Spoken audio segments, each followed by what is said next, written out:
రాజై ఉండెను. ఆ దినమున యెహోవా ఒక్కడే అనియు ఆయనకు పేరు ఒక్కటే అనియు తెలియజేయబడను అన్నమాట. హల్లెలూయా. అంటే ఈ యొక్క మాట బట్టి మనము అర్థం చేసుకోవాల్సింది ఏంటంటే ఆ నామం ఏదో కాదు, నజరేయుడైన యేసుక్రీస్తు నామం అన్నమాట. హల్లెలూయా.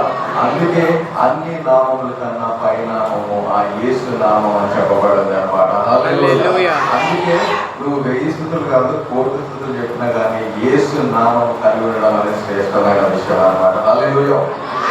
అది ఇక్కడ ఇంకో మాట ఏంటంటే సర్వలోకమునకు రాజై ఉండెను అన్నమాట. హల్లెలూయా. సర్వలోకానికి, ఇండియాకో లేకపోతే పాకిస్తాన్కో కాదు, సర్వలోకానికి ఆయన రాజై ఉండెను అని చెప్పాడు అన్నమాట. హల్లెలూయా. అంటే మనం ఇప్పుడు ఏ దేశంలో ఉన్నా కానీ, ఏ ప్రాంతంలో ఉన్నా, ఏ గవర్నమెంట్ వచ్చినా మనకి సంబంధం లేదు. ఎందుకంటే సర్వలోకానికి ఒక దినాన ఆయనే రాజై ఉన్నాడు అన్నమాట. హల్లెలూయా. అందులో మనం ఎప్పుడైనా కానీ క్రైస్తవులకి ఇప్పుడు ఇది జకర్యా గ్రంథము అని అంటే నూతన నిబంధన, పాత నిబంధన అండి. పాత నిబంధన. జకర్యా గ్రంథము పాత నిబంధన. కానీ ఈ మాట చెప్తుంది యేసుని అంగీకరించిన వారి కోసం కాదు, యేసు రాకముందే ఇజ్రాయెల్ వాళ్ళతో చెప్పబడిన మాటలు అన్నమాట ఇది. అంటే వారికి ఎందుకు ఈ మాటలు చెప్తున్నారు అంటే ఒక రాజు రానై ఉన్నాడు, ఆయనే అంటే అంటే దేవుడే రాజుగా రానై ఉన్నాడు అని వారికి ఒక ప్రవచనాత్మకంగా చెప్పినారు అన్నమాట. హల్లెలూయా. కానీ మనము ఏ ప్రాంతంలో ఉన్నాం అంటే ఏ సమయంలో ఉన్నాం? ఇదేమో జకర్యా అంటే యేసు జన్మించడం కన్నా ముందు. యేసయ్య మరలా వచ్చాడా రాలేదా? రెండో రాకడ అయిందా? ఎంతమంది రెండో రాకడ అయిందని చెప్పారు? యేసయ్య రెండో రాకడ అయిపోయిందండి? అవలేదు. అయినా లేదా? అవలేదు. హల్లెలూయా. హల్లెలూయా. అయితే ఇప్పుడు ఒకసారి అయితే వచ్చాడు లేదు? వచ్చారు. హల్లెలూయా. హల్లెలూయా. ఒకసారి అయితే వచ్చాడు, రెండో రాత్రి అయితే ఇంకా అవ్వలేదు. హల్లెలూయా. హల్లెలూయా. ఇప్పుడు మనకి జకర్యాతో సంబంధం ఉందా, ప్రకటన గ్రంథంతో సంబంధం ఉందా?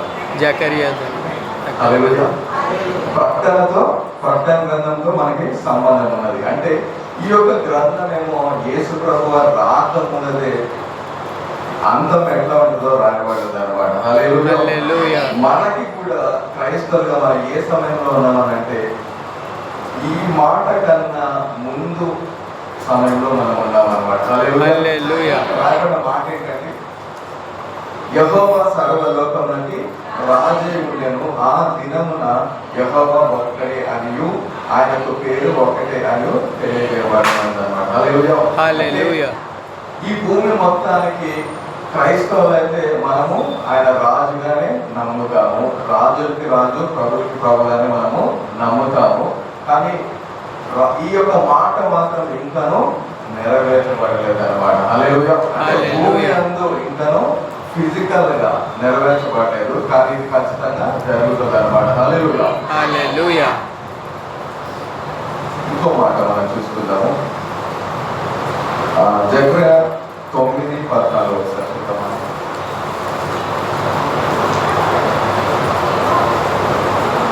యెహోవా వారికి పైగా ప్రత్యక్షమగును, ఆయన బాణములు మెప్పువలె విలువబడును. ప్రభువగు యెహోవా బాకానాలను చేర్చు, దక్షిణ దిక్కు నుండి వచ్చు గొప్ప సుడిగాలితో బయలుదేరును. హల్లెలూయా. హల్లెలూయా. అంటే ఇక్కడ యెహోవా వారికి పైగా ప్రత్యక్షమగును, ఆయన బాణములు మెప్పువలె విలువబడును. ప్రభువుకు యెహోవా బాక. అంటే ఇక్కడ 4 విషయాలు ఒకే వాక్యంలో ఉన్నాయి, కానీ ఇక్కడ 4 సందర్భాలు దాగి ఉన్నాయన్నమాట. హల్లెలూయా. మొదట ఏమనుందంటే వారికి పైగా ప్రత్యక్షమగును అని ఉందన్నమాట. హల్లెలూయా. నెక్స్ట్ ఏమనుందంటే బాణములు మెప్పువలె విలువబడును అని ఉంది. నెక్స్ట్ ప్రభు యెహోవా బాకానాదము చేయుచు గొప్ప సుడిగాలితో బయలుదేరును. హల్లెలూయా. 4 సందర్భాలు ఉన్నాయి. ఈ యొక్క అధ్యాయంలో ఉన్న ప్రత్యేకత ఏం తెలుసండి? 9వ వచనం నుండి 12వ వచనం అంటే 14వ వచనం వరకు యేసయ్య మొదటి రాకడ గురించి రాయబడిన ప్రవచనాలు అన్నమాట. హల్లెలూయా. మరి 14 నుండి 17 వరకు యేసయ్య రెండో రాకడ సందర్భాల గురించి రాయబడిన విషయాలు అన్నమాట. హల్లెలూయా. 9:9లో ఏమని రాయబడుతుంది అంటే ఆయన సంతోషించుడి, యెరూషలేము నివాసులారా ఉల్లాసముగా ఉండుడి. నీ రాజు నీతిపరుడును రక్షణ గలవాడును దీనుడని గాడిదను గాడిద పిల్లను ఎక్కి నీ యొద్దకు వచ్చుచున్నాడు. హల్లెలూయా. హల్లెలూయా. అంటే ఇప్పుడు ఇజ్రాయెల్ వాళ్ళకి ఈ మాటలు చెప్పారో లేదా? అంటే ఇజ్రాయెల్ చెప్పిన జకర్యా గ్రంథము కాదు, కానీ అది నెరవేర్చబడిందా లేదు? హల్లెలూయా. అంటే ఇది ఏ ప్రవచనం అయితే చెప్తున్నారో అది నెరవేర్చబడి 2000 సంవత్సరాలు అయిపోయింది అనమాట. హల్లెలూయా. ఇక్కడ మీ రాజు అని చెప్పబడింది అనమాట. హల్లెలూయా. కానీ అక్కడ ఎవరైనా కానీ ఏ ప్రపంచంలో ఏ రాజు కూడా గాడిద మీద వెళ్ళడు, గుర్రం మీద వెళ్ళడు అనమాట. హల్లెలూయా. అంటే అవును. ఇక్కడ మాత్రం రాసుందా లేదా? గాడిద మీద మీ రాజు మీ వద్దకి వస్తాడని చెప్తున్నాడు. హల్లెలూయా. అంటే ఆ ఏ మాట అయితే రాయబడిందో ఆ మాట అనేది నూతన నిబంధనలో యేసుక్రీస్తులో నెరవేర్చబడింది. హల్లెలూయా. హల్లెలూయా. ఇక్కడ అర్థం చేసుకోవాల్సింది ఏంటంటే ఇందాక చదివిన 14:9లో ఆయన నిజంగానే రాజుగా ఈ భూమికి గుర్రం మీద రానై ఉన్నాడు అనమాట. హల్లెలూయా. అంటే ఆయన తీరుడుగా ఉన్నప్పుడు రాజే, తర్వాత వచ్చినప్పుడు కూడా రాజే అనమాట. హల్లెలూయా. ఎందుకంటే ఆయన ఆ సందర్భంలో అలాగే రావాలి, ఇప్పుడైతే ఆయన చెప్పినట్టు ఆయన రాజ్య స్థాపన కోసం రానై ఉన్నాడు అనమాట. హల్లెలూయా. అంటే మనము క్రైస్తవులుగా యూదులేమో ఈ యొక్క మాటని అంటే తీరుడుగా రాజు మీ దగ్గరికి వస్తాడు అనే మాటని చాలా వరకు తృణీకరణ చేశారు. వాళ్ళు ఏంటంటే ఇంకా రాజు మొదటిసారి వస్తాడని ఇజ్రాయెల్ వాళ్ళు చూస్తున్నారు అనమాట. మనమైతే రెండోసారి వస్తాడని చూస్తున్నాం. అంటే క్రైస్తవులకి ఆది కాండము ప్రకటన గ్రంథము మధ్యలో మనం ఉన్నాం అనమాట. ఏదైతే జరగబోయే విషయాలు ఉన్నాయో అవన్నీ క్రైస్తవులకు మాత్రమే తెలియజేయబడిన విషయాలు అనమాట. హల్లెలూయా. అందుకే మన వాక్యములో చివరి దినాలు ఎలాగుంటాయో అవే మనం స్వీకరించే వారిగా ఉండాలి. హల్లెలూయా. హల్లెలూయా. ఆ యొక్క 14 మాట ఒకసారి చూసినట్లయితే యెహోవా వారికి పైగా ప్రత్యక్షం అగును అని ఉందన్నమాట. హల్లెలూయా. యేసయ్య మొదటిసారి అందరూ ఇజ్రాయెల్ వాళ్ళని చూశారు, అంతేనా కదా? యేసయ్యని ఇజ్రాయెల్ వాళ్ళు తప్పితే ప్రపంచంలో ఎవరు చూడలేదు అనమాట. హల్లెలూయా. కానీ ఇక్కడ రాయబడిన మాట ఏంటంటే ఆయన రెండోసారి వచ్చినప్పుడు ప్రతి కన్నులు కూడా చూస్తాయని రాయబడి. హల్లెలూయా.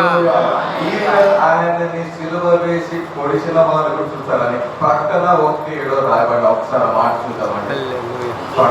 ఇదిగో ఆయన మేఘారూఢుడై వచ్చుచున్నాడు, ప్రతి నేత్రము ఆయనను చూచును, ఆయనను పొడిచిన వారును చూచెదరు, పూజలందరూ ఆయనను చూచి రొమ్ము కొట్టుకొందురు.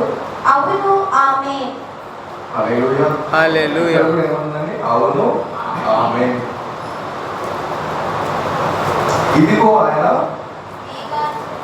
ప్రతి నేత్రము ఆయనను చూచును, ఆయన పొడిచిన వారును చూచెదరు, పూజలు అందరూ ఆయనను చూచి రొమ్ము కొట్టుకొందరు. అవును ఆమేన్ అన్నమాట. హల్లెలూయా. ఎవరన్నా కానీ ప్రభు రాజుగా రానైనప్పుడు ఆయన మహిమలో వస్తున్నప్పుడు ఆనందంగా ఎదురవ్వాలని లేదా? అంతేనా కదా? ఎవరైనా ఒకటి సాధించి వచ్చినాక వారిని ఘనస్వాతం పలకడానికి ఆనందంగా స్వీకరిస్తామా లేదా? కానీ ఇక్కడ చెప్పబడిన మాట ఏంటంటే పూజలందరూ ఆయనను చూచి రొమ్ము కొట్టుకొందరు. అవును ఆమేన్ అన్నమాట. హల్లెలూయా. అంటే ఎవరైతే యేసు రక్షణని తృణీకరించారో వారి పరిస్థితి ఇదిగా ఉంటది అన్నమాట. హల్లెలూయా. పొడిచిన వారు సైతం కూడా ఆయనను చూచెదరు అని చెప్తున్నాడు అన్నమాట. హల్లెలూయా. అంటే ఇప్పుడు క్రైస్తవులుగా మనం ఏం అర్థం చేసుకోవాలి ఈ విషయం అంటే అంటే ప్రతి కన్నులు కూడా యేసుని చూస్తారన్నమాట. హల్లెలూయా. ఆనందపడే వారు కొంతమంది, రొమ్ము కొట్టుకునే వారు కొంతమంది ఉంటారు అన్నమాట. హల్లెలూయా.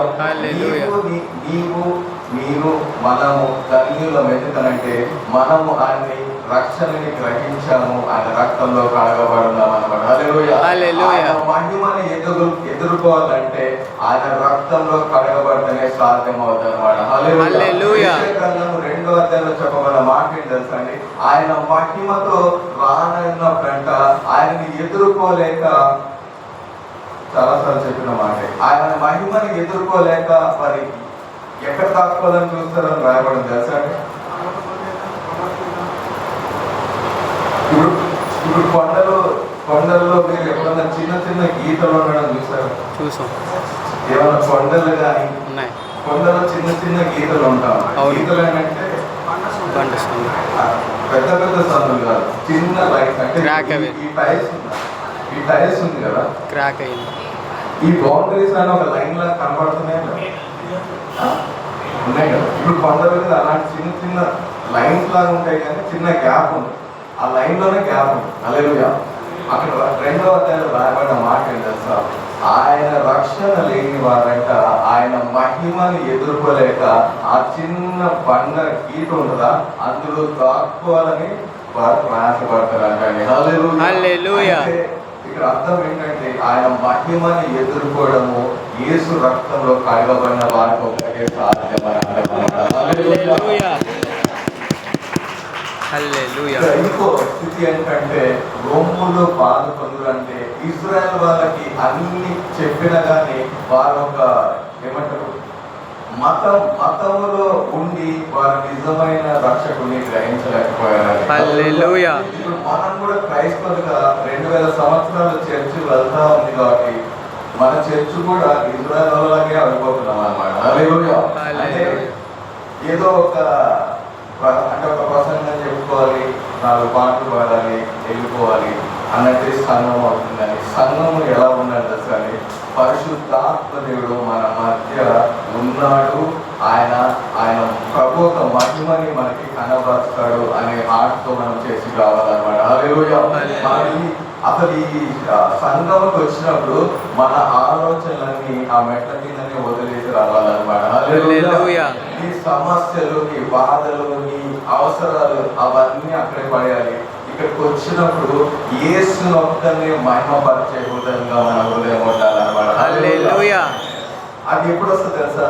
నీకు ఎప్పుడైతే ఆయన చేసిన మేలులు బట్టి కృతజ్ఞతాస్తుతులు ఉంటుందో ఆ యొక్క హృదయం అనేది ఉంటుంది అన్నమాట.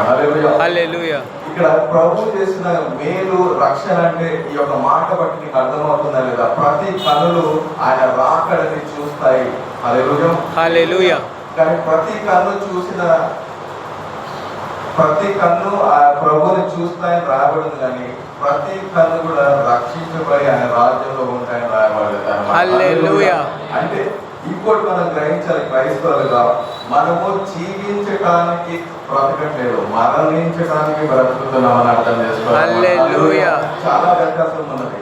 మనము లోకమంతా ఎలా జీవించాలా అని మరణించే వరకు బ్రతుకుతారు, కానీ మనమైతే ఆ మరణము తర్వాత జీవితం గురించి ఆలోచన కలిగి ఉన్నాం కాబట్టి ఎవరు ఎంత వద్దన్నా ఎవరు కూడా మరణాన్ని ఆపలేరు అన్నమాట. పుట్టిన ప్రతి వారు మరణం అనేది పాపం యొక్క జీవితం మరణము అన్నప్పుడు మరణం అనేది పాపం మూలంగా వచ్చింది కాబట్టి ప్రతి మనిషి పాపే కాబట్టి మరణాన్ని ఎవరు తప్పించుకోలేరు. కానీ ప్రభు మాత్రం మనకి మరణాన్ని మహిమకరంగా మార్చుకున్నాడు అన్నమాట. హల్లెలూయా. మహిమ అంటే మనకి మరణం అంటే మహిమలోకి ప్రవేశించుతాయి అన్నమాట. అందుకే మీరు ఎప్పుడన్నా చూసారు, went to glory, promoted to glory అని సమాజం మీద రాయబడి ఉంటాయి అన్నమాట. హల్లెలూయా. ఓన్లీ క్రైస్తవ సమాజం మీదనే మహిమ అనే పదం వాడబడతారు అన్నమాట. అంటే దేవుడు మరణాన్ని మన పట్ల ఎంత మార్చి తెచ్చినాడో అర్థం చేసుకోవాలి. హల్లెలూయా. మరణమే లేని దేవుడు మరణాన్ని ప్రతి మనిషి కోసం రుచి చూసాడని మరణమే లేదు, ఆయనలో జీవం తప్పితే మరణమే లేదన్నమాట. ప్రతి మనిషి కోసము మరణాన్ని రుచి చూసాడని చెప్పాడు అన్నమాట. ఏమంటాడు తెలుసా? మీరు మరణాన్ని రుచి చూడమని చెప్పండి, కానీ రుచి చూసి తెలుసుకోండి యెహోవా ఉత్తముడు అని చెప్పాడు. ఆయన మన తరఫున చేతులు స్వీకరించి స్వీకరించి మనని ద్రాక్షరసంలో తాగమని చెప్తున్నారు. హల్లెలూయా. ఆయన తన కోసం ప్రాణం పెట్టి మీరు జీవించండి అని చెప్తున్నారు. హల్లెలూయా. ఆయన అవమానాలు పొంది మీరు మహిమకరంగా నా కోసం జీవించండి అని చెప్తున్నారు. హల్లెలూయా. ఆయన ఏం చేస్తున్నాడంటే నీటిని ద్రాక్షరసంగా మార్చిన దేవుడు అన్నమాట. హల్లెలూయా. అన్నిటికన్నా గొప్ప అద్భుతం ఏంటి తెలుసా అండి? మార్చబడడమే గొప్ప అద్భుతం అన్నమాట. హల్లెలూయా.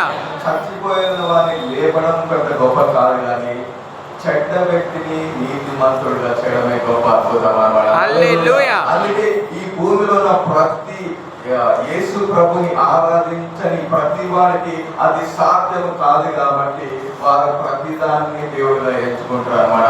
హల్లెలూయా. క్రైస్తవులు మాత్రమే దేవుడు సజీవుడు, ఆయన నీతిమంతుడు, కాబట్టి ప్రతి పాపిని కూడా నీతిమంతుడు చేసే సామర్థ్యం ఉన్నదని నమ్ముతాం. హల్లెలూయా. మనము పాపుల కోసం ప్రార్థన చేస్తాము, వాళ్ళైతే పాపము కోసము ఇంకాను పాపంలోకి వెళ్ళిపోతా ఉంటారు అన్నమాట. హల్లెలూయా. అందుకే మనం శత్రువుల కోసము ప్రార్థన చేస్తాము, వారైతే శత్రువుల నాశనాన్ని కోరుకుంటారు అన్నమాట.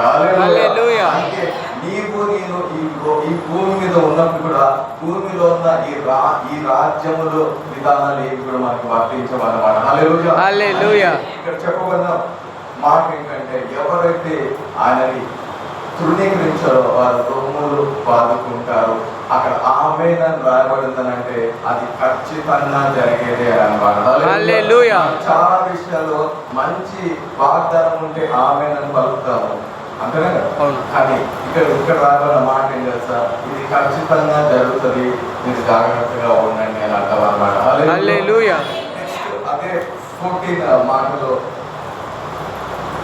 జెకర్యా 9:14 యెహోవా వారికి పైగా ప్రత్యక్షమగును, ఆయన బాణములు మెరుపు వలె విడవబడును, ప్రభువుకు యెహోవా పాకనాదము చేయుచు. అంతే అండి.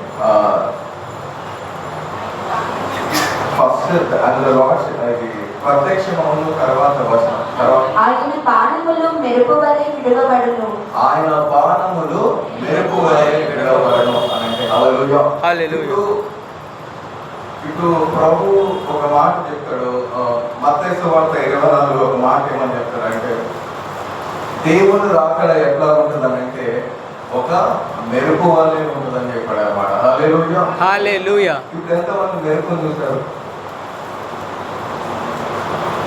చూసాం. ఎప్పుడన్నా మెరుపుని ఫోటో తీసారా? తీయలేదు. సాధారణంగా అవును.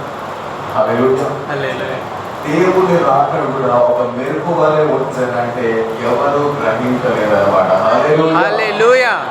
ఇంకోటి ఏం తెలుసా? మెరుపు వలె అని అంటే రెండు ఉంటారు. ఒకటి అంత అంటే మనం ఇప్పుడు మెరుపు అనేది ఎంత ఫ్లాష్ లాగా వస్తుందంటే చూసిన వాడు తప్పితే వేరే వాటి మెరుపు అని చూపించలేడు అనమాట. హల్లెలూయా.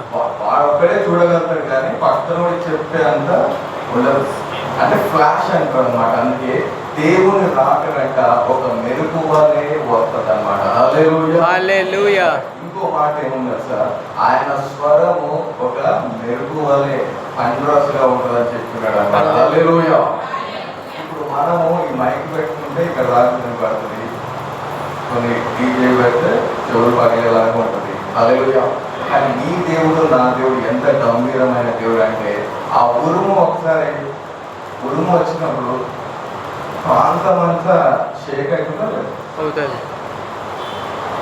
ఉరుములు బాగా పిడుగులు ఉరుములు వచ్చినప్పుడు అందరూ బయటకు ఇలా చూస్తారా, లోపల దాక్కుంటాం. పిడుగుని ఎదుర్కొంటారా, దాక్కుంటాం. హల్లెలూయా. హల్లెలూయా. మరి దేవుడు ఆ యొక్క స్వరాన్ని కూడా ప్రకటన గ్రంథంలో ఆయన స్వరము ఒక గంభీరమైన ధ్వని పోల్చున్నాడు అన్నమాట. హల్లెలూయా. హల్లెలూయా. ఆయన మాటలో ప్రభావం ఉన్నదని మనం గ్రహించాలన్నమాట. హల్లెలూయా. దేవుడు మనకి ఈ భూమి మీద అన్ని సృష్టించింది ఎందుకు తెలుసా? ఆయన మనం అన్ని విషయాల్లో అర్థం చేసుకోవడానికి అన్నమాట. హల్లెలూయా. లైటనింగ్ లాగా వస్తాడు అని ఒక మాట చెప్పు, అంటే ఆయన రాకడ ఒక లైటనింగ్ అంటే ఒక ఫ్లాష్ లాగా, ఒక మెరుపు లాగా ఆయన రాకడ ఉంటది అని అంటే అర్థం ఏంటంటే, ఒక చిటికలో అంటే మనకి చిటికలో జరిగేది ఏది, ఇప్పుడు ఒక గంటలో జరిగేది మనము హ్యాండిల్ చేయగలం అంతేనా. మనకు ఒక గంట టైం ఉందనుకో ఇక్కడ నుండి ఎక్కడికైనా వెళ్ళడానికి, గంటలో మనము ఒక ఫోన్ చేసి ఎన్నో విషయాలు చెప్పొచ్చు. నేను వస్తున్నాను, రెడీ చేయి, టిఫిన్ చేయి, ఏదో ఒకటి చేయి అని మనం చెప్పొచ్చు అంతేనా కదా. గంట ఉంటే మనకి ఏదో చెప్పొచ్చు, ఇన్స్ట్రక్షన్ చేయొచ్చు. చిటికలో ఏం చెప్తుంది, ఏం చేయలేం. ఫోన్లో చిటికలో చెప్పాలంటే ఏం చేయలేం. దేవుని రాకడ కూడా అలాగే ఉంటుందండి. హల్లెలూయా. హల్లెలూయా. అందుకే క్రైస్తవులకు ఎందుకు హెచ్చరించాడంటే ఆయన రాకడ ఎవరికి తెలియదు అంటే ఆయన మాటలు నెరవేర్చే కొలది ఆయన రాకడ వస్తారన్నమాట. హల్లెలూయా. ఎవరికైతే యేసు ప్రభు ఎప్పుడు వస్తాడో టైం చెప్తే వారు తప్పితే మిగతా వాళ్ళంతా మెరుగులుగానే ఉంటారన్నమాట.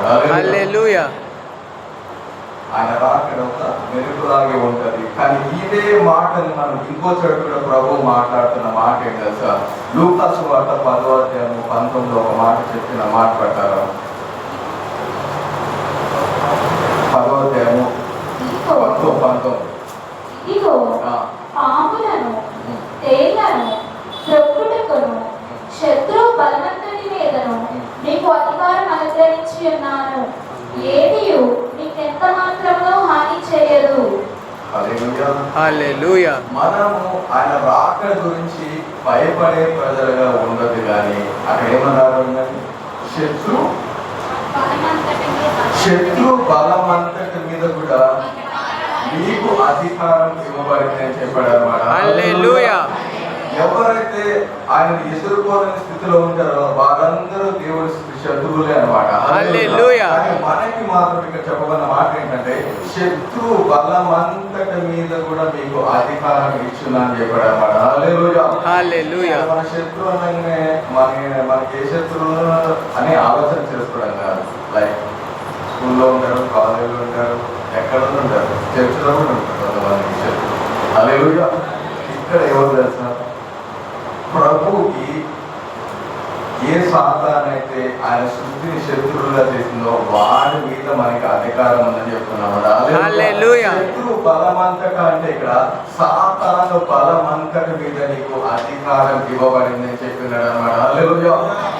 ఇప్పుడు సాతాను బలం మీద నీకు అధికారం అని అంటే మనము యేసు నామం కలిగిన వారం ఎంత శక్తివంతమైన వారమో ఒకసారి అర్థం చేసుకోవాలని. హల్లెలూయా. హల్లెలూయా.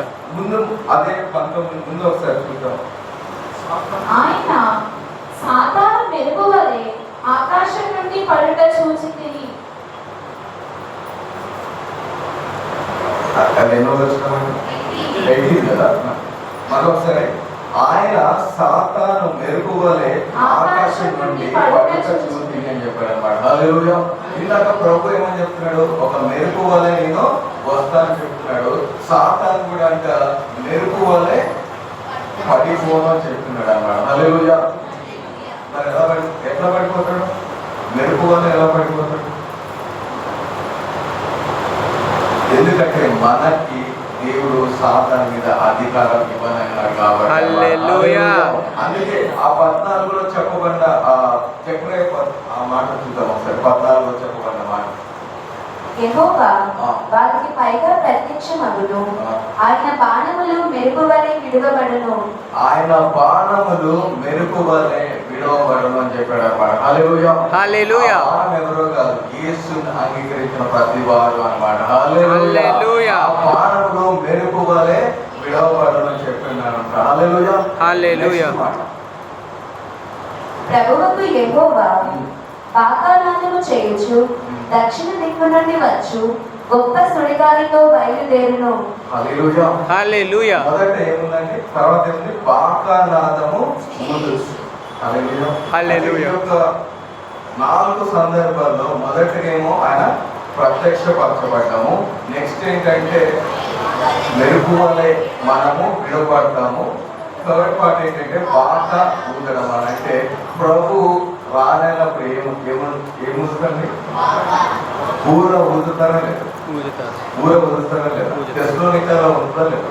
సరే, అదే అధ్యాయంలో 4:16 ఒకసారి, మొదటి తెస్సలోని 4:16, తర్వాత 2వ తెస్సలోనిక మొదటి అధ్యాయము 6-7, తర్వాత మొదట 4:16. ఆర్భాటముతోను పుత్రులతోను పరలోకం నుండి ప్రభువు దిగి వచ్చును. క్రీస్తునంతోని మృతులైన వారు మొదట లేతురు. హల్లెలూయా. హల్లెలూయా. ఇక్కడ ఏమన్నాడండి? క్రీస్తుని మొదట లేతురు. ఆర్భాటముతోను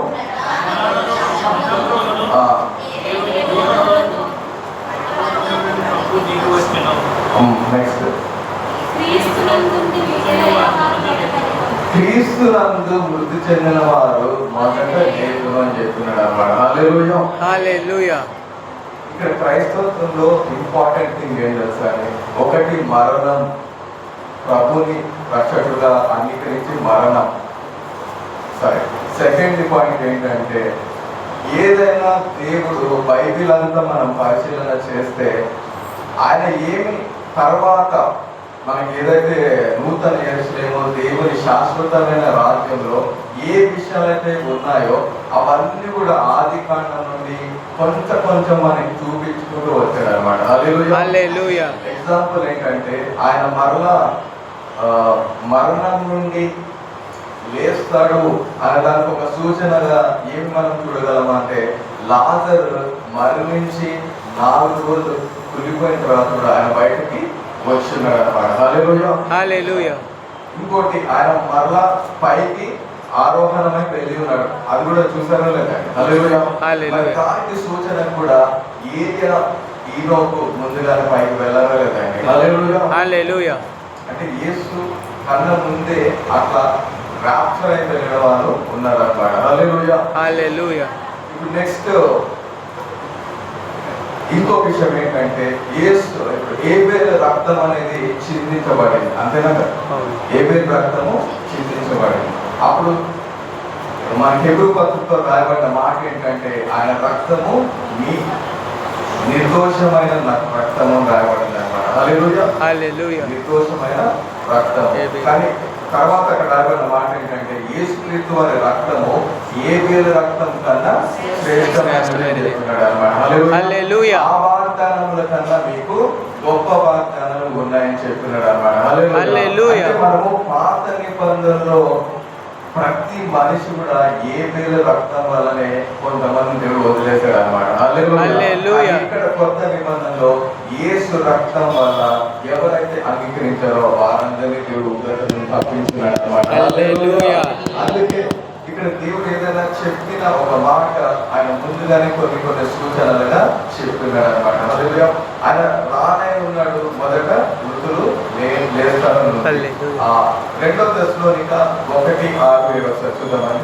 ప్రభువైన యేసు తన ప్రభావమును కనపరచు దూతలతో కూడా పరలోకము నుండి అగ్ని జ్వాలలలో ప్రత్యక్షమై దేవుని తెరగని వారికి మన ప్రభువైన యేసు సుమార్తకు లోబడని వారికి ప్రతిదండన చేయనప్పుడు మిమ్మల్ని శ్రమపరచు వారికి శ్రమయు శ్రమ పొందుచున్న మీకు మాతో కూడా విశ్రాంతియు అనుగ్రహించుట దేవునికి న్యాయమే.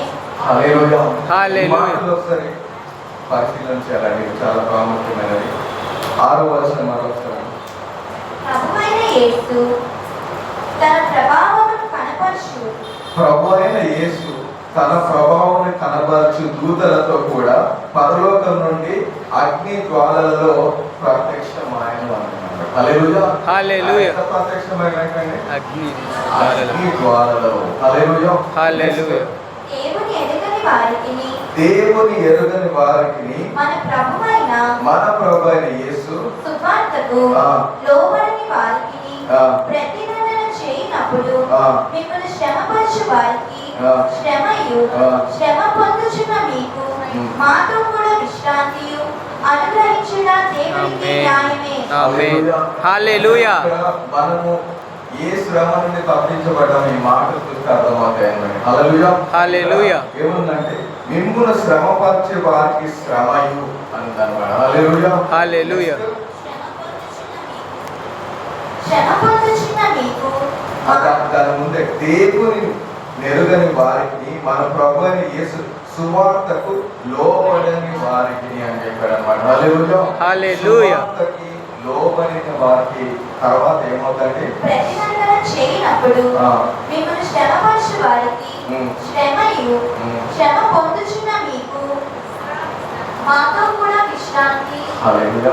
శ్రమపరిచిన మనల్ని శ్రమపాల చేసిన వారికి శ్రమ అంట, శ్రమ పొందిన మనకంట విశ్రాంతి అంటే. హల్లెలూయా. హల్లెలూయా.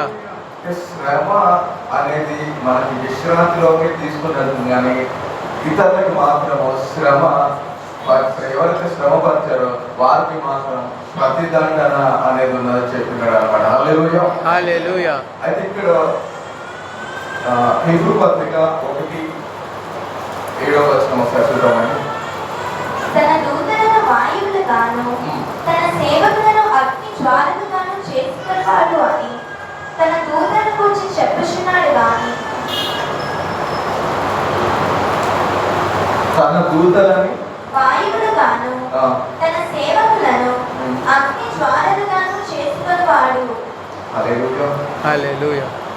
తన దూతలను వాయువులుగాను సేవకులను అగ్ని జ్వాలలుగాను చేసుకున్నవాడు అని ఆయన తన దూతల గురించి చెప్పుచున్నాడు. హల్లెలూయా. హల్లెలూయా. అయితే ఈ యొక్క మాట ఈ చివరి దినాల్లో చాలా ప్రాముఖ్యమైన ఒక గొప్ప వాగ్దానం అన్నమాట. హల్లెలూయా. హల్లెలూయా. ఏంటంటే చివరి దినాల్లో సేవకులు ఉంటారు, అలాగే దేవదూతలు కూడా దేవుని రాజ్యం కోసం పనిచేస్తారు అన్నమాట. హల్లెలూయా. హల్లెలూయా.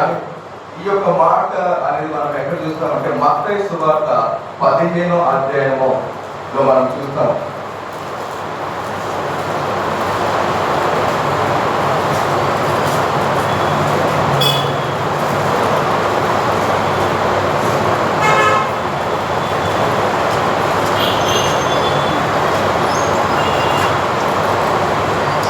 ఇక్కడ ఈ మత్తయి సువార్త 13వ అధ్యాయంలో 3 ఉపమానాలు దేవుడు రాజ్యం గురించి చెప్తున్నాయి. 3 ఉపమానాలు. హల్లెలూయా.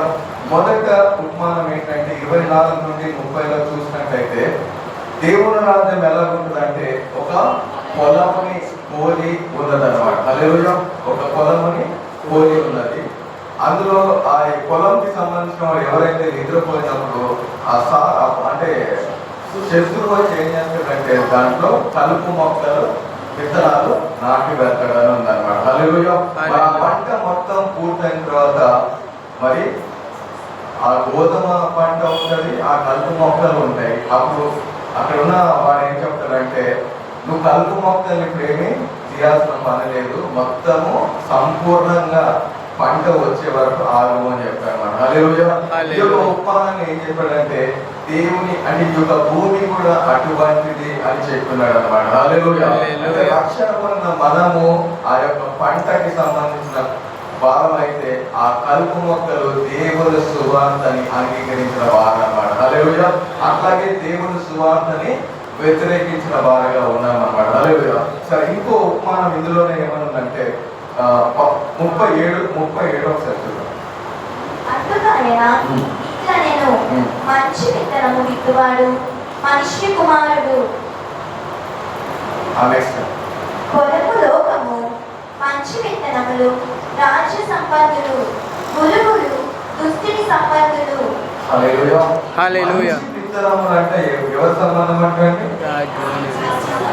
దేవుని రాజ్య సంబంధము. దుష్టులు గురుకులు. గురుకులు అంటే ఆ మాట ఏమన్నా పొలము లోకము మంచి విత్తనములు రాజ్య సంపత్తులు, గురువులు దుష్టుడి సంపత్తులు. హల్లెలూయా. హల్లెలూయా. మంచి విత్తనము వారంట దేవుని రాజ్యానికి సంబంధం అంట. ఏవైతే వ్యర్థమైన విత్తనం ఉన్నాయో అవి దుష్టులకి పోల్చున్నాడు అనమాట. హల్లెలూయా. ఇక్కడ కూడా చెప్పమన్న మాట ఏంటంటే ఈ 41 చూద్దామండి. మనుష్య కుమారుడు తన దూతలను పంపును, వారు ఆయన రాజ్యంలో నుండి ఆటంకములకు సకలమైన వాటిని దుర్నీతి పరులను సమకూర్చి అగ్ని గుండంలో పడవేయుదురు. హల్లెలూయా. హల్లెలూయా. ఇక్కడ కూడా ఏముందంటే తన దేవదూతల్ని పంపి అని ఉందన్నమాట. హల్లెలూయా. హల్లెలూయా. ఇక్కడ మనం అర్థం చేసుకోవాల్సింది ఏంటంటే యేసుక్రీస్తు యొక్క సువార్త ప్రకటించడానికి దేవదూతలకి అధికారం ఇవ్వబడలేదు అన్నమాట. హల్లెలూయా. హల్లెలూయా. క్రైస్తవులు రక్షించబడిన వారికే దేవుని యొక్క సువార్త ప్రకటించే అది ఉంది. కానీ ఇక్కడ మరి దేవదూతల్ని పంపి అలా ఎందుకు రాయబడింది అని అంటే, ఎవరైతే రక్షించబడ్డారో చివరి దినాల్లో దేవదూతల సహకారంతో దేవుని రాజ్యాన్ని స్థాపిస్తారు అన్నమాట. హల్లెలూయా. అంటే హెబ్రూ 1:7 చెప్పబడిన మాట ఏంటంటే, సేవకులని అగ్ని జ్వాలలుగాను తర్వాత దూతలని వాయువుగా చేశారని చెప్తున్నాడు అన్నమాట. హల్లెలూయా. హల్లెలూయా. ఇప్పుడు అందుకే మనకి చెప్పిన రెండు మాటలు ప్రభు ఏంటంటే, చివరి దినాల్లో నీటితో బాప్తిజం కాదు కానీ అగ్నితో నేను అభిషేకిస్తా అని చెప్పినాడు అన్నమాట. హల్లెలూయా. మొదట అది. ఇంకోటి ఏంటంటే ఒకరు ఆత్మతో నింపబడిన వారు గాలి వలె ఉంటారని చెప్పినాడు అనమాట. హల్లెలూయా. యోహాను సువార్త 3:8 ఒకసారి చూద్దామండి. గాలి తనకిష్టమైన చోటు విసురును. నీవు దాని శబ్దము విందువే గాని అది ఎక్కడి నుండి వచ్చునో ఎక్కడికి పోవునో నీకు తెలియదు. ఆత్మమూలముగా జన్మించిన ప్రతి వాడును అలాగే ఉంటున్నాను. హల్లెలూయా. హల్లెలూయా. ఆత్మ మూలంగా జన్మించిన వారంట ప్రతివాడు ఒక గాలి వలె ఉన్నదంట. హల్లెలూయా. శబ్దాన్ని గ్రహించగలరంట కానీ ఎటు నుండి వచ్చినో గ్రహించలేరంట. హల్లెలూయా. హల్లెలూయా. చివరి దినాల్లో పరిశుద్ధాత్మ దేవుడు సంఘంతో పనిచేసే విధానం ఇదే అయి ఉన్నదన్నమాట. హల్లెలూయా. హల్లెలూయా. మనం ఏమి చేస్తున్నామో లోకము గ్రహించే స్థితిలో ఉంటదన్నమాట. హల్లెలూయా. హల్లెలూయా. అండ్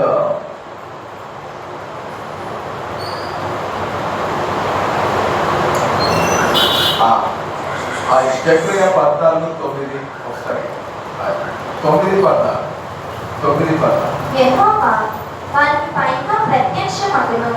ఆయన బాణములు మెరుపు వలె విడువబడును. ప్రభువును యెహోవా పాపనాదం చేయుచు దక్షిణ దిక్కు నుండి వచ్చు గొప్ప సుడిగాలితో బయలుదేరును. హల్లెలూయా. హల్లెలూయా. ఈ 4 సందర్భాల్లో మనం ఒకటొకటిగా మాట్లాడుతున్నాం అన్నమాట. హల్లెలూయా. హల్లెలూయా. ఒక గాలి గురించి వచ్చినప్పుడు గాలితో బయలుదేరును అని అంటే ఏంటంటే ఆయన దేవదూతలతో బయలుదేరును అని అర్థం అన్నమాట. హల్లెలూయా. హల్లెలూయా. క్రైస్తవులు రక్షించబడ్డ వారితోటి దేవదూతలు పని చేయనున్నారన్నమాట. హల్లెలూయా. అందుకే మనం ప్రార్థించినప్పుడు దేవదూతలు దేవుడి చిత్తాన్ని నెరవేర్చే వారిగా ఉన్నారన్నమాట. హల్లెలూయా. ప్రతి క్రైస్తవుడు ఈ సత్యాన్ని మర్చిపోదు. ఏంటంటే యేసు రక్తంలో కడగబడిన వారికి దేవదూతలు యేసు నామంలో వారు సహాయం చేసే వారిగా ఉన్నారన్నమాట. హల్లెలూయా. ఏ అద్భుతమైన దేవదూతని చేసి వెళ్తాడు అన్నమాట. హల్లెలూయా. హల్లెలూయా. ప్రకటన గ్రంథం 14వ అధ్యాయం ఒకసారి చూద్దాం. 6వ వచనం. అప్పుడు మరియమ్మ దూతను చూచింది. అతడు భూనివాసులు అనగా ప్రతి జనమునకును ప్రతి వంశమునకును ఆయా భాషలు మాట్లాడు వారికి ప్రతి ప్రజకును ప్రకటించినట్లు నిత్య సువార్త తీసుకొని ఆకాశ మధ్యమున ఎగురుచుండెను. ఎక్కడెక్కడ తీసుకున్నారంటే నిత్య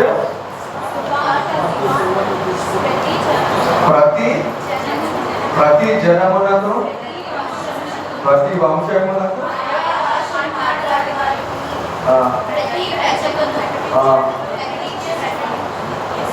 హల్లెలూయా. ఇందాక చిన్నపిల్లలు పాడిన పాటలో మెయిన్ క్యాచీ వర్డ్ ఏంటంటే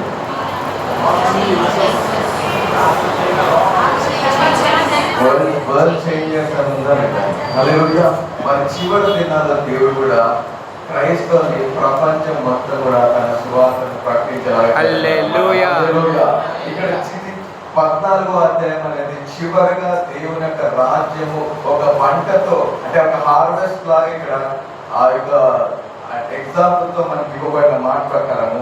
అందుకే ఇక్కడ ఏముందంటే ఆ దేవుడితో కంటే ever lasting having the everlasting gospel ఉందన్నమాట. హల్లెలూయా. హల్లెలూయా. వినపడి అంటే మనం ఏ సువార్త అయితే మనం విన్నామో అంగీకరించినామో ఆ సువార్త అనేది శాశ్వతమైనది అన్నమాట. హల్లెలూయా. హల్లెలూయా. అంటే భూమి మీద ఏ మాటలైనా కానీ ఏ విషయాలైనా కానీ ఒక సమయం వచ్చినప్పుడు అంతరించిపోతాయి.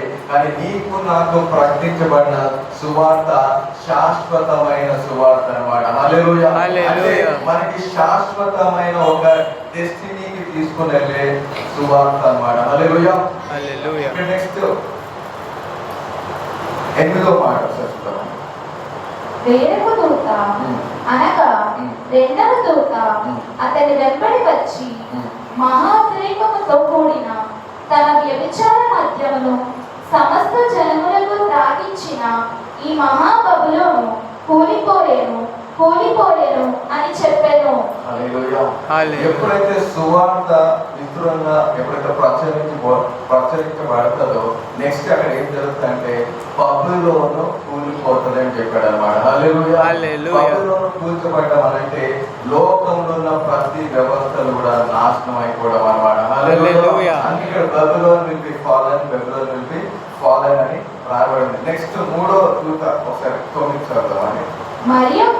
మరియు వేరొక దూత అనగా మూడవ దూత వీరి వెంబడి వచ్చి గొప్ప స్వరముతో ఇలాగు చెప్పాను, ఆ క్రూర మృగమునకు గాని దాని ప్రతిమకు గాని ఎవడైనా నమస్కారం చేసి తన నొసటి అందేవి చేతి మీదనేమి ఆ ముద్ర వేయించుకొనిన ఎడల ఏమవుతుందండి? ఏమీ కలపకుండా ఎవరైనా కానీ ఆ యొక్క 9 మరియు వేరొక దూత అనగా మూడవ దూత వీరి వెంబడి వచ్చి గొప్ప స్వరముతో ఈలాగు చెప్పెను, ఆ క్రూర మృగములకు గాని దాని ప్రతిమకు గాని ఎవడైనను నమస్కారం చేసి తన నొసటి అందేమి చేతి మీదనేమి ఆ ముద్ర వేయించుకొనిన ఎడల ఏమీ కలపబడకుండా దేవుని ఉగ్రత పాత్రలో. హల్లెలూయా. అంటే ఎవరైతే ఆ యొక్క ముద్ర వేసుకుంటారో వారు దేనికి పాత్రలు అవుతారంట? దేవుని ఉగ్రత ఒక పాత్ర అంటే దేవుని యొక్క ఉగ్రతకి దేవుని యొక్క ఉగ్రత అనేది వారి మీదకి వస్తుంది. హల్లెలూయా. హల్లెలూయా. అయితే ఇక్కడ ఇంకో మాట కూడా ఉంది మనకి. ఇప్పుడు ఆ యొక్క సాతాను ఒక ఏదైతే ఆ పదం ఏముందంటే ఏమన్నా పదం క్రూర మృగం. హల్లెలూయా. ఇప్పుడు సాతాన్ని ఒక క్రూర మృగంగా పోల్చిన ఎడల ఇప్పుడు ఆ ముద్ర ఎవరైతే వేసుకుంటారో వారికి ఇక శాశ్వతంగా రక్షణ నుండి తొలగిపోయినట్టే అన్నమాట. హల్లెలూయా. ఇక్కడ ఇంకో మనకి ఆశీర్వాదకరమైన ఒక మాట ఏంటి తెలుసా? 15వ రాయబడిన మాట ఏంటంటే ఆ ఉగ్రత రాకముందే ఎవరైతే రక్షించబడ్డారో వారికి తండ్రి యొక్క ముద్ర మన తల మీద వేసిపడతారంట. అంటే ఆ ఉగ్రత నుండి మనము ఆ నాశనం నుండి మనం తప్పించబడ్డాము. ఆ ఉగ్రత మన మీద ఏలుబడి చేయదని అర్థం అన్నమాట. హల్లెలూయా. అంటే ఈ యొక్క 9వ మాటలో మనం నేర్చుకోవాల్సిన ఒకటి తెలుసా? మనం ఎప్పుడు కూడా లోక విషయాలని ప్రభు మొదటి నుండి ఆలోచన చేయదని ఎందుకు చెప్పాడు తెలుసా? ఆ ఆలోచన ఆ జీవితం కలిగి ఉంటే ఆఖరికి ఏమో తెలుసా? వాళ్ళ ముద్ర కూడా వేసుకోవడానికి వెనకంజ వేయరన్నమాట. హల్లెలూయా. ఎగ్జాంపుల్ చెప్పాలంటే ఎవరన్నా కానీ ఇప్పుడు మన గవర్నమెంట్ క్రిస్టియానిటీ అంటే క్రిస్టియన్ ఉన్న వాళ్ళ సర్టిఫికెట్స్ కానీ అన్ని తీసేస్తారా లేదా? ఏ క్రిస్టియన్ అయినా కానీ ఒకటే సర్టిఫికెట్ అని చేస్తారా లేదా? హల్లెలూయా. మరి ఎంతమంది క్రైస్తవులు నిజంగానే ఇది మంచిది అని నమ్మేవారు అయితే ఆనందంగా ఉంటారు అన్నమాట. హల్లెలూయా. నాకు బెనిఫిట్ పోయింది అని అంటే వారి ఇగో తర్వాతకి ఈ క్రూర మృగ ముద్ర వేసుకోవడానికి వాళ్ళు ఏమనుకుంటారంటే వారికి అలవాటు అయిపోతుంది. ఏంటి? శుద్ధంగా బ్రతకడము, లోకానుసారంగా బ్రతకడము, ఏమవుతుంది దేవుడు క్షమిస్తాడులే అన్న విధంగా ఉంటారు. కానీ ఒక్కసారి ముద్ర అనేది వేయబడిన తర్వాత శాశ్వతంగా దేవుని ముద్రకే పాపలుగా అవుతారు అన్నమాట. హల్లెలూయా. నేను గుర్తించాల్సింది ఏంటంటే ఆ ముద్ర నుండి తప్పించబడి దేవుని ముద్ర దేవుడు మనకి వేస్తాడు ఆ ఉగ్రత ముందు అని 15వ అధ్యాయంలో రాయబడింది అనమాట. హల్లెలూయా. నెక్స్ట్ మాట ఇదే అధ్యాయంలో మనం కింద చూసుకుంటా ఉంటే 2 హార్వెస్ట్ గురించి రాయబడిందండి. ఇందాక మనం దేవుడు రాజ్యాలు ఒక పంటతో ఎలా అయితే పోల్చున్నాడో ఇక్కడ కూడా 2 కోతల గురించి అంటే 14 నుండి ఒకసారి చూద్దామండి. 14 మరియు 15. అప్పుడు మరియమ్మ దూత దేవాలయంలో నుండి వెడలి వచ్చి భూమి పైరు పండి ఉన్నది, కోతకాలము వచ్చినది, నీ కొడవలి పెట్టి కోయమని గొప్ప స్వరముతో ఆ మేఘము మీద ఆసీనుడై ఉన్న వానితో చెప్పెను. హల్లెలూయా. భూమి ఏ దానికి వచ్చిందంటే కోతకి వచ్చినదని చెప్తున్నాడు అనమాట. హల్లెలూయా. ఈ మాట చెప్పబడింది. మరి సరే ప్రభువే ఇదే మాటని ఒక సందర్భంలో చెప్తాడు ఏంటంటే కోత విస్తారంగా ఉన్నది, పని వారు తక్కువగా ఉన్నారని చెప్తున్నాడు అనమాట. హల్లెలూయా. ఎప్పుడు చెప్పాడు అది? లాస్ట్ ఇయర్ క్రిస్మస్ అప్పుడు చెప్పాడు మనకి. ఆయన పుట్టినప్పుడు జరిగిన 33వ క్రిస్మస్ అప్పుడు చెప్పాడు అనమాట. హల్లెలూయా. కోత విస్తారంగా ఉన్నది, పనివారు తక్కువగా ఉన్నారని చెప్పినాడు అనమాట. హల్లెలూయా. సరే మరి దేవుడు అప్పుడు చెప్పిన మాట ఇప్పటి వరకు కూడా అదే మాట అనేది కొనసాగుతుంది. హల్లెలూయా. ఇప్పుడు మన ప్రపంచంలో చూసుకుంటే కోత విస్తారంగానే ఇంకా ఉండదు అనమాట. హల్లెలూయా. ఆ పనివారు అంటే యేసు రక్తంలో కడగబడి రక్షించిన ప్రతి వారు కూడా ఆ కోతకి లో పనివారే అన్నమాట. హల్లెలూయా. ఆ కోతని కోయడానికి దేవుడు మనని అభిషేకిస్తాడు అన్నమాట. హల్లెలూయా. కోతని కోయడానికి నీకు ఆత్మతో అభిషేకించడమే కాదు, దేవుని వరాల్లో నిన్ను నడిపిస్తాడు అన్నమాట. అందుకు మనము దేవుడి యొక్క కోత ఏదైతే ఉన్నదో ఆ విస్తారమైన కోతని కోసే పని వారిని దేవుడు ఎన్నుకున్నాడే కానీ మనము తర్వాత ఇంకో కోత ఒక పంట గురించి కూడా రాయబడింది. అది కూడా చూద్దాం ఒకసారి. 18లో వచ్చిన ఒకసారి. వెడలి వచ్చెను. ఇతడు అగ్ని మీద అధికారం నొందినవాడు. ఇతడు వాడి అయిన కొడవలి గలవానిని గొప్ప స్వరముతో పిలిచి భూమి మీద ఉన్న ద్రాక్ష పండ్లు పరిపక్వమైనవి, వాడి అయిన నీ కొడవలి పెట్టి దాని గెలలు కోయమని చెప్పెను. కాగా ఆ దూత తన కొడవలి భూమి మీద వేసి భూమి మీద ఉన్న ద్రాక్ష పండ్లను కోసి దేవుని కోపమను ద్రాక్షల పెద్ద తొట్టిలో వేసెను. ఇక్కడ 2 కోతలు ఉన్నాయి. ఒకటేమో ద్రాక్ష రసముతో పోల్చిన కోత, ఇంకోటి ద్రాక్ష రసము చేయక ముందున్న కోత గురించి అన్నమాట. ఇప్పుడు మనము దేవుని శరీరము రక్తము స్వీకరించడం అంటే ద్రాక్ష రసము స్వీకరిస్తామా లేదా? ఆ ద్రాక్ష రసము తయారవ్వక ముందు ద్రాక్షల పరిస్థితి ఏంటి? ఇప్పుడు మీరు మార్కెట్లో నుంచి ద్రాక్ష పండ్లు తీసుకొని వస్తారు, మీకు జ్యూస్ కావాలి అనగానే జ్యూస్ అయిపోయి ఆ ద్రాక్ష పళ్ళని ఏం చేయాలి? మిక్సీలో పట్టడము లేకపోతే ఏదో ఒకటి నల్లగా కొడితేనే ఆ ద్రాక్ష రసం వస్తుంది కదా. హల్లెలూయా. మనకి దేవుడు 2 కోతలు